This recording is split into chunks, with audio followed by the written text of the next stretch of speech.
Hello, I'm Bernard Hickey from mths and welcome to a special daily briefing on Fonterra's debt problems. Yesterday, Fonterra made a little announcement which no one seems to have noticed as incredibly important for the future of Fonterra and therefore for our whole export industry. Fonterra announced it was canning a plan to encourage farmers to sell their Fonterra shares back to Fonterra and to become contract milk suppliers. These contract suppliers have previously been shareholders in Fonterra, but they've chosen to sell their shares back so they can sell milk to Fonterra on a contract basis. Fonterra has now said they won't be able to keep doing this, and they'll have to actually buy back the shares they had sold in Fonterra and become full cooperative members again. The reason Fonterra is doing this is to preserve cash, and that's because it has a lot of debt, about $6.5 billion overall. In fact, Fonterra is our biggest foreign borrower apart from our banks. It has a debt gearing ratio of 57%.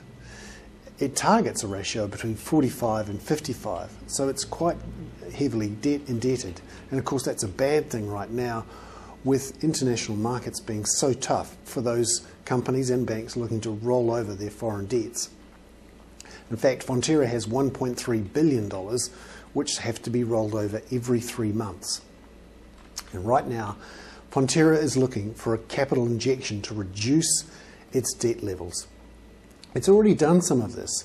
Last season, it retained 24 cents per kilogram, or $277 million, so it could reduce that debt. And this latest measure, which will force farmers who have been contract suppliers to buy back into Fonterra, will bring in an extra around about $300 million, I reckon.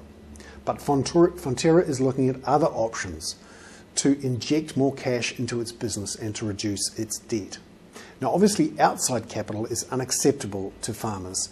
We had this debate last year and Fonterra ended up deciding not to list on the stock exchange. What's likely to happen is that Fonterra will have to bring in further payout retention. So that means lower payout and keeping some of the money back to repay debt. Last year's payout was $7.66 a kilogram. That was after the payout retention of 24 cents a kilogram. So far this year, Fonterra is forecasting $6.60. That's without a retention though.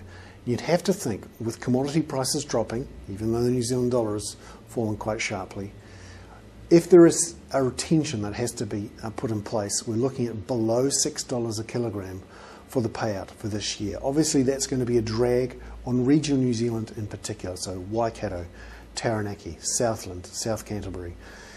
And it will drag down on the export growth we're relying on to pull us out of recession next year. But there is no shame in what Fonterra is doing. It is a large company working on an international stage, and it has a very good credit rating of A+. And it's deciding to move ahead of the curve and be prudent and reduce its debt in what will be a difficult time on international money markets. GE Capital, for example, the world's biggest company, is likely to have to ask the US government for some help to make sure it can access international markets. So Fonterra's board is being prudent by doing this, but it is a massive turnaround in Fonterra's whole strategy. Previously, it had been wanting to grow milk supply because it could see demand for it in the future.